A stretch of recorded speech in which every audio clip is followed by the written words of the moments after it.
दरम्यान काँग्रेसनं अर्ज मागे घेतल्यानंतर जय पवार यांनी आभार मानले. पाहूया.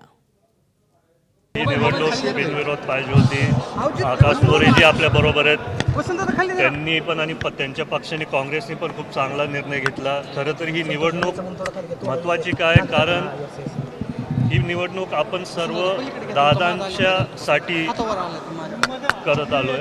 दादांनी अनेक दशकं महाराष्ट्रासाठी खूप कामं केलेत, विकास कामं केलेत. आदरणीय दादांनी सगळ्याच पक्षांना एकत्रित घेऊन कामं केलेत. मला वाटतं की सगळ्याच पक्षातल्या वरिष्ठांनी चांगला निर्णय घेतला.